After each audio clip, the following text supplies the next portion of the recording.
Hello everyone, welcome back to our channel. నేను మీ కల్పన. ఇవాల్టి మన స్పెషల్ రెసిపీ వచ్చేసి చికెన్ పరాటా. ఈ చికెన్ పరాటాని మనము బ్రేక్ఫాస్ట్లోకి, డిన్నర్కి, లేదంటే పిల్లల లంచ్ బాక్స్లోకి పెట్టడానికి ఎప్పుడైనా సరే ప్రిపేర్ చేసుకోవచ్చు.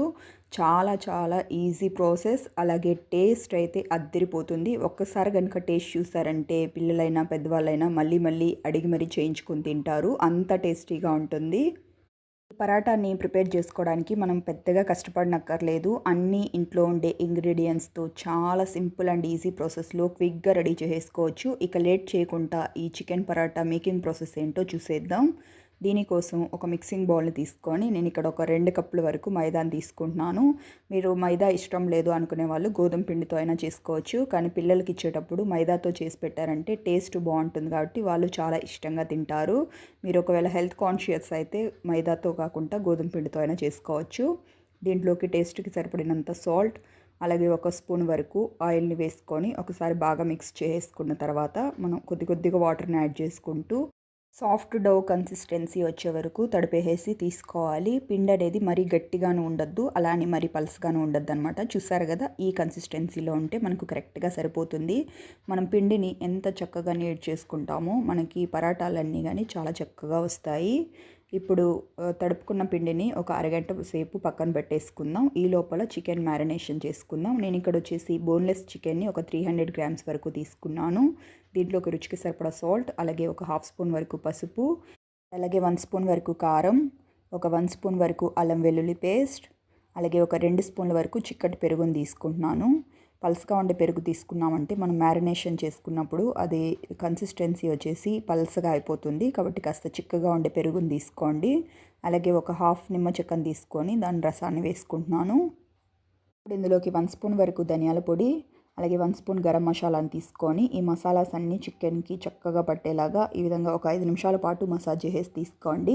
మనం చికెన్ ముక్కలకి ఎంత బాగా మసాలాస్ పట్టిస్తామో మనము ఈ పరాటాని ప్రిపేర్ చేసుకున్నప్పుడు అన్ని చికెన్ ముక్కలకి కానీ మసాలా చక్కగా పట్టేసి చాలా టేస్టీగా ఉంటుంది. బాగా కలిపేసుకున్న తర్వాత దీన్ని కాసేపు పక్కన పెట్టేసి స్టవ్ పైన కడాయిని పెట్టుకొని కడాయిలోకి ఆయిల్ని వేసుకొని వేడి చేసుకుందాం. మనకు ఇందులోకి ఆయిల్ కానీ పెద్దగా ఎక్కువైతే పట్టదనమాట. ఒక 2 స్పూన్లు ఆయిల్ వేసుకుంటే మనకు సరిపోతుంది. ఇప్పుడు ఇందులోకి ముందుగా బాగా మ్యారినేషన్ చేసుకున్న చికెన్ని వేసుకుంటున్నాను. మీకు టైం ఉంటే ఒక హాఫ్ అన్ అవర్ పాటు మ్యారినేట్ చేసుకొని అయినా పక్కన పెట్టుకోవచ్చు. నేను వచ్చేసి వెంటనే చేసేస్తున్నాను అనమాట. మనం చికెన్ వచ్చేసి కర్రీ లాగా ప్రిపేర్ చేయట్లేదు కదా, ఓన్లీ ఫ్రైయే చేస్తున్నాం కాబట్టి ఈ మసాలాస్ అన్నీ కానీ ఫ్రైలోనే చికెన్కి చక్కగా పట్టేస్తాయి. మధ్యలో చికెన్ ముక్కల్ని బాగా మిక్స్ చేసుకుంటూ లో టు మీడియం ఫ్లేమ్లోనే ఫ్రై చేసుకోండి. అప్పుడే చికెన్ లోపల వరకు చక్కగా ఫ్రై అవుతుంది కదా. మన చికెన్ దగ్గరకు అయిపోయేసి చక్కగా ఫ్రై అయిపోయింది. ఈ విధంగా ఫ్రై చేసుకున్న దీంట్లోకి నేను వచ్చేసి వెజ్జీస్ని వాడుతున్నాను. ఇక్కడ వచ్చేసి క్యాబేజు, ఆనియన్, క్యారెట్, అలాగే క్యాప్సికమ్ని వేసుకుంటున్నాను. మీకు ఇంకా ఏమైనా వెజిటేబుల్స్ ఇష్టమైతే అవి కానీ వేసుకోవచ్చు. వెజిటేబుల్స్ వేసుకున్న తర్వాత నేను ఎక్కువసేపు ఏమీ ఫ్రై చేయట్లేదనమాట. ఒక 2 నిమిషాల పాటు ఈ విధంగా మిక్స్ చేస్తూ ఫ్రై చేసుకుంటున్నాను. కాస్త పచ్చి వాసన పోతే మనకు తినడానికి బాగుంటుందన్న ఉద్దేశంతో. మీరు ఒకవేళ పచ్చివే వెజిటేబుల్స్ ఇష్టపడే పని అయితే వీటిని ఇందులోకి వేసుకోకుండా మనం చికెన్ని స్టఫ్ చేసుకున్న తర్వాత పైనుంచి కానీ పచ్చి వెజిటేబుల్స్ని వేసుకోవచ్చు. అలాగని టేస్టీగానే ఉంటుంది. మనం ఈ విధంగా మిక్స్ చేసుకోవడం వల్ల ఈ మసాలాస్ అన్ని వెజిటేబుల్స్కి పట్టేసి ఇలాగానే టేస్టీగా ఉంటుందనే చెప్పచ్చు. మన స్టఫింగ్ వచ్చేసి పర్ఫెక్ట్గా రెడీ అయిపోయింది. ఇప్పుడు స్టవ్ ఆఫ్ చేసుకొని దీంట్లో కొద్దిగా కొత్తిమీరని వేసుకొని బాగా మిక్స్ చేసుకోండి. మీ దగ్గర ఒకవేళ స్ప్రింగ్ ఆనియన్స్ ఉంటే కొత్తిమీర ప్లేస్లో మీరు అవైనా వాడుకోవచ్చు. ఇలా ప్రిపేర్ చేసి పెట్టుకున్న ఈ చికెన్ మిక్చర్ని ఒక బౌల్లోకి ట్రాన్స్ఫర్ చేసేసుకొని చల్లారనిద్దాం. ఈ లోపల మనం వచ్చేసి పరాటాలు మేకింగ్ ప్రాసెస్ చూసేద్దాం. మనం ఆల్రెడీ పిండిని తడిపి పెట్టుకున్నాం కాబట్టి పిండి చూసుకున్నట్లయితే చూసారు కదా, చక్కగా సాఫ్ట్గా రెడీ అయిపోయింది. ఇలా రెడీ చేసి పెట్టుకున్న దీంట్లో నుంచి ఒక 2 పిండి ముద్దల్ని నేను సపరేట్ చేసేసి తీసుకుంటున్నాను. ఇప్పుడు 2 పరాటాలని ప్రిపేర్ చేయడానికి అన్నట్టు మిగిలిన పిండి ఏదైతే ఉందో దానిపైన లిడ్ని క్లోజ్ చేసేసుకొని పక్కన పెట్టుకోండి. పిండి అనేది డ్రై అవ్వకుండా ఉంటుంది. ఇప్పుడు ఒక బౌల్లోకి కొద్దిగా మైదాని తీసుకొని ముందుగా ప్రిపేర్ చేసి పెట్టుకున్న బాల్కి బాగా అన్ని వైపులా మైదాని పట్టించేసి బాగా రోల్ చేసుకోండి. మనకు వచ్చేసి పరాటాలు లావుగా కావాలంటే లావుగా అయినా చేసుకోవచ్చు. మా ఇంట్లో వచ్చేసి పల్స్గా ఇష్టపడతారు కాబట్టి నేను కాస్త పల్స్గానే ప్రిపేర్ చేసేసి తీసుకుంటున్నాను కదా. ఈ విధంగా రోల్ చేసేసి తీసుకోవాలి. మీకు ఒకవేళ పర్ఫెక్ట్ షేప్ రావాలి అనుకుంటే దాన్ని ఏదైనా ఒక బౌల్ సాయంతో కట్ చేసేసి అయినా తీసుకోవచ్చు. నేను ఆల్రెడీ తవాని వేడి చేసి పెట్టేసుకున్నాను. ఇప్పుడు ఇందులోకి నేను వచ్చేసి కొద్దిగా బటర్ని వేసుకుంటున్నాను. మీరు పరాటాలని కావాలంటే ఆయిల్తో కాల్చుకోవచ్చు, లేదంటే బటర్తో కాల్చుకోవచ్చు. బటర్తో చేసుకోవడం వల్ల మన పరాటాలు అనేది మరింత టేస్టీగా ఉంటాయి. చక్కగా మెల్ట్ అయిపోయింది కదా. ఇప్పుడు ముందుగా ప్రిపేర్ చేసి పెట్టుకున్న పరాటాని దీనిపైన పెట్టేసి మీడియం టు లో ఫ్లేమ్లో ఫ్రై చేసేసి తీసుకుందాం. హై ఫ్లేమ్లో పెట్టుకున్నారంటే పరాటా చక్కగా ఫ్రై అవ్వదనమాట. నేను వచ్చేసి ఇక్కడ మీడియం ఫ్లేమ్లోనే ఫ్రై చేసుకుంటున్నాను. పైనుంచి కానీ కొద్దిగా బటర్ని వేసేసుకుందాం. వేసుకున్న బటర్ చక్కగా మెల్ట్ అయిపోయింది కదా. ఇప్పుడు దీన్ని వేరే సైడ్కి టర్న్ చేసుకుందాం. చూసారు కదా చక్కగా ఫ్రై అవుతూ ఉంది. ఈ విధంగా రెండు సైడ్లకి మధ్య మధ్యలో తిప్పుకుంటూ అన్ని వైపులా ఈవెన్గా ఫ్రై అయ్యే వరకు ఫ్రై చేసేసి తీసుకోవాలి. మనం మైదాని పచ్చిగా ఉన్నప్పుడు తిన్నామంటే కడుపు నొప్పి అట్లాగా రావడం అయితే స్టార్ట్ అవుతుంది. కాబట్టి మనకు అన్ని వైపులా చక్కగా ఫ్రై అయ్యేలాగా ఫ్రై చేసేసి తీసుకోండి. చూసారు కదా ఈ వైపు వచ్చేసి మంచి కలర్ వచ్చేసింది. ఇప్పుడు నెక్స్ట్ సైడ్ కానీ బాగా కలర్ వచ్చే వరకు ఫ్రై చేసేసి తీసుకుందాం. చూసారు కదా అన్ని వైపులా కానీ చక్కగా ఫ్రై అయిపోయింది. ఇలా ఫ్రై చేసి పెట్టుకున్న దీన్ని బయటకు తీసేసుకుందాం. ఇంకొక పిండి ముద్దను తీసుకొని సేమ్ ఇందాకట్లాగే పిండిలో అటు ఇటు డిప్ చేసేసి దీన్ని కానీ చక్కగా రోల్ చేసేసి తీసుకుందాం. ఎప్పుడైనా సరే మనము రోల్స్ని ప్రిపేర్ చేసుకునేటప్పుడు చపాతీ కాస్త పెద్దగా ఉంటేనే మనం స్టఫింగ్ చేసుకోవడానికి ఈజీగా ఉంటుంది. ఈ విధంగా రెడీ చేసి పెట్టుకున్న దీన్ని కానీ చక్కగా ఫ్రై చేసేసి తీసుకుందాం. తవా పైన కొద్దిగా వెన్నను ఉంచేసి దీనిపైన ఈ చపాతీని పెట్టేసుకోండి. ఇప్పుడు ఇటువైపు కానీ వెన్నని వేసేసుకుందాం. వెన్నని చక్కగా అన్ని వైపులకి పట్టే విధంగా ఈ విధంగా కలుపుతూ ఉన్నట్లయితే అది మెల్ట్ అయ్యే కొద్దీ అన్ని వైపులకి ఈవెన్గా స్ప్రెడ్ అయిపోతుంది. కాస్త ఫ్రై అయిన తర్వాత వేరే సైడ్కి టర్న్ చేసుకొని మధ్య మధ్యలో రెండు వైపులకి తిప్పుకుంటూ అన్ని వైపులా ఈవెన్గా ఫ్రై చేసేసి తీసుకుందాం.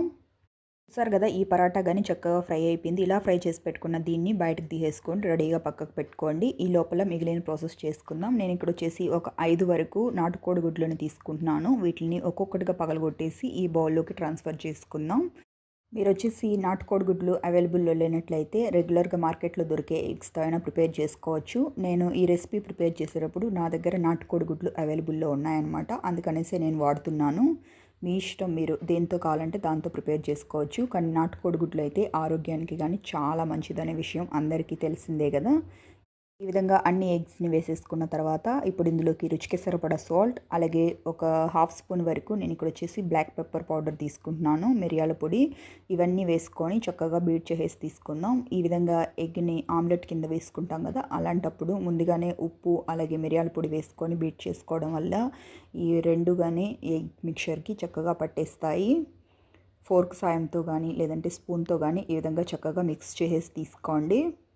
ఇలా రెడీ చేసి పెట్టుకున్న దీన్ని ఆమ్లెట్ కింద వేసుకుందాం. నేను ఆల్రెడీ చికెన్ని ఫ్రై చేసి పెట్టుకున్నాను కదా, అదే కడాయిలోకి వేసుకుంటున్నాను. ఒక స్పూన్ వరకు ఆయిల్ని వేసుకొని ఆయిల్ కాస్త వేడెక్కనివ్వండి. ఆయిల్ అన్ని వైపులకి స్ప్రెడ్ అయ్యేలాగా ఈ విధంగా ఒకసారి తిప్పేసుకున్న తర్వాత ఈ ఎగ్ మిక్చర్ని మీకు ఎంత సైజు ఆమ్లెట్ కావాలో ఆ సైజులో వేసేసుకోండి. ఆమ్లెట్ మనకు ఒక సైడ్ ఫ్రై అయితే సరిపోతుందన్నమాట. కాస్త ఫ్రై అయింది కదా, పచ్చివాసన పోయిన తర్వాత దీనిపైన ముందుగా రెడీ చేసి పెట్టుకున్న పరాటాని పెట్టేసుకోవాలి. పరాటాను పెట్టుకొని లో టు మీడియం ఫ్లేమ్లో ఫ్రై చేసుకున్నామంటే మిగిలిన పచ్చిదనం ఏదైతే ఉందో అది కానీ చక్కగా ఫ్రై అయిపోతుంది. ఇప్పుడు దీన్ని రెండో వైపుకి కానీ టర్న్ చేసేసి 1 నిమిషం పాటు ఫ్రై చేసుకుందాం. చూసారు కదా ఆమ్లెట్ కానీ చక్కగా ఫ్రై అయిపోయింది. ఇలా ఫ్రై చేసి పెట్టుకున్న దీన్ని ఇప్పుడు బయటకు తీసేసుకుందాం. ఈ ప్యాన్లోకి 1 స్పూన్ వరకు ఆయిల్ని వేసుకొని మిగిలిన ఎగ్ మిక్చర్ ఉంది కదా దాన్ని ఒక ఆమ్లెట్ కింద వేసుకోండి. నేను మొత్తం అయితే వేయట్లేదన్నమాట, ఎంత ఆమ్లెట్ కావాలో ఆ సైజుకి తగినట్టు వేస్తున్నాను. ఇప్పుడు కాస్త ఫ్రై అవనిచ్చి ఇంకొక చపాతీని కానీ పెట్టేసుకుంటున్నాను. ఇది ఫ్రై అవ్వడానికి ఇంకాస్త టైం పడుతుంది. ఈ లోపల ఆల్రెడీ ప్రిపేర్ చేసి పెట్టుకున్న పరాటా ఏదైతే ఉందో దాని లోపల స్టఫింగ్ని పెట్టేసుకుందాం. ఇప్పుడు దీనిపైన ఓన్లీ మిడిల్లో మాత్రమే స్టఫింగ్ని పెట్టేసుకుందాం. మీకు చికెన్ ఎక్కువ క్వాంటిటీ కావాలంటే ఎక్కువ వేసుకోవచ్చు, లేదంటే వెజిటేబుల్స్ ఇష్టపడే పని అయితే అవైనా వేసుకోవచ్చు. ఆల్రెడీ మనం రెండు మిక్స్డ్గా చేసుకున్నాం కాబట్టి ఎలా కావాలంటే అలా వేసేసుకోండి. ఇప్పుడు దీనిపై నుంచి పిల్లలకి ఇచ్చేటప్పుడు అయితే కొద్దిగా టమాటో కెచప్తో ఈ విధంగా డెకరేట్ చేసి ఇచ్చామంటే వాళ్ళు చాలా ఇష్టంగా తింటారు. ఇప్పుడు దీన్ని అటు సైడు ఇటు సైడు మధ్యలోకి వచ్చే విధంగా ఫోల్డ్ చేసేసి తీసుకోవాలి. ఈ విధంగా ఫోల్డ్ చేసుకున్న ఈ రోలు ఊడిపోకుండా ఉండడానికి నేను ఇక్కడ మధ్యలో ఒక టూత్ పిక్ని అయితే పెట్టుకుంటున్నాను అనమాట. మీరు టూత్ పిక్ని అయినా పెట్టుకోవచ్చు, లేదంటే అల్యూమినియం ఫాయిల్తో అయినా ర్యాప్ చేసేసి తీసుకోవచ్చు. వచ్చేసి ఇక్కడ టూత్ పిక్ పెట్టేసుకున్న తర్వాత ఇక్కడ మనకి పట్టుకోవడానికి వీలుగా ఉండే విధంగా నేను ఇక్కడ అల్యూమినియం ఫాయిల్తో కానీ ర్యాప్ చేసేసి తీసుకుంటున్నాను. మనము ఇట్లాగా పట్టుకొని తినేటప్పుడు బాగా అనిపిస్తుంది కదా, చేతికి ఏమీ అంటుకోకుండా తినడానికి ఈజీగా ఉంటుంది. ఇలా ప్రిపేర్ చేసి పెట్టుకున్న ఈ రోల్ని సర్వింగ్ ప్లేట్లోకి పెట్టేసుకుందాం. లోపల మనము ముందుగా పెట్టుకున్న పరాటా కానీ చక్కగా ఫ్రై అయిపోయింది. చూసారు కదా ఇలా ఫ్రై చేసి పెట్టుకున్న దీన్ని కానీ బయటకు తీసేసుకుందాం. మనం ఈ చికెన్ రోల్లో ఇట్లాగా ఎగ్ గాని వేసుకొని ఆమ్లెట్ కింద ప్రిపేర్ చేసి తీసుకున్నాం కాబట్టి ఎక్స్ట్రా టేస్ట్తో మంచి పోషకాలతో ఈ రోల్ అయితే చాలా హెల్తీ అనేసి చెప్పొచ్చు. మంది ఈ చికెన్ రోల్స్లో ఎగ్గును వేసుకోకుండా ఓన్లీ చికెన్ స్టఫింగ్ని మాత్రమే ఫిల్ చేసేసి తీసుకుంటూ ఉంటారు. అలా చేసేదానికంటేను ఇలా చేసుకుంటే టేస్ట్ అనేది చాలా బాగుంటుంది. ఈ విధంగా స్టఫింగ్ని పెట్టేసుకున్న తర్వాత దీన్ని కానీ ఫోల్డ్ చేసేసి తీసుకుందాం. దీనిపైన కానీ టూత్పిక్ని ఈ విధంగా పెట్టేసుకోండి. ఇప్పుడు దీనికి కానీ అల్యూమినియం ఫాయిల్తో ర్యాప్ చేసేసి తీసుకుందాం.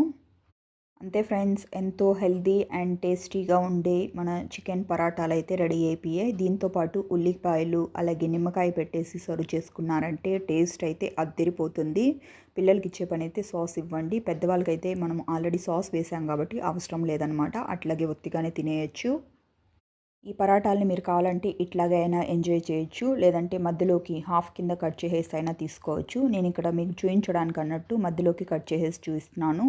మధ్యలోకి కట్ చేసుకునే ముందు దీనికి పెట్టిన టూత్పిక్ని రిమూవ్ చేసేసి ఈ విధంగా కట్ చేసేసి తీసుకోండి. చూసారు కదా, స్టఫింగ్ అన్ని వైపులకి కానీ చక్కగా స్ప్రెడ్ అయ్యి ఎంతో పర్ఫెక్ట్గా వచ్చాయో. పిల్లలకైనా సరే పెద్దవాళ్ళకైనా సరే ఈ విధంగా చేసి ఇచ్చి చూడండి. అదరహో అంటారు, అంత టేస్టీగా వస్తాయి. చాలా అంటే చాలా హెల్దీ రెసిపీ. మీరు వీలున్నప్పుడల్లా ఈ విధంగా చేసి పిల్లలకి పెద్దవాళ్ళకి ఇచ్చి చూడండి. అందరూ కానీ చాలా ఎంజాయ్ చేస్తారు. చూసారు కదా ఫ్రెండ్స్, అన్నీ ఇంట్లో ఉండే ఇంగ్రీడియంట్స్తో మనం ఎంత సింపుల్ అండ్ ఈజీ ప్రాసెస్లో ఈ చికెన్ పరాటాలని ప్రిపేర్ చేసుకున్నామో మీరు మీ ఇంట్లో తప్పకుండా ట్రై చేసి మీకు ఎలా వచ్చాయో కామెంట్ సెక్షన్లో తెలియజేయండి. అంతేకాకుండా ఇలాంటి మరెన్నో క్విక్ అండ్ ఈజీ రెసిపీస్ కోసం వెంటనే మన ఛానల్ని సబ్స్క్రైబ్ చేసుకొని పక్కనే ఉన్న బెల్ బటన్ని ప్రెస్ చేసి ఆల్ అనే ఆప్షన్ని సెలెక్ట్ చేసుకోండి. ఇలా చేయడం వల్ల ఇకపై నేను పెట్టే వీడియో నోటిఫికేషన్స్ అన్నీ మీ హోమ్ పేజ్లోకి వస్తాయి. Thank you for watching friends. Okay, bye.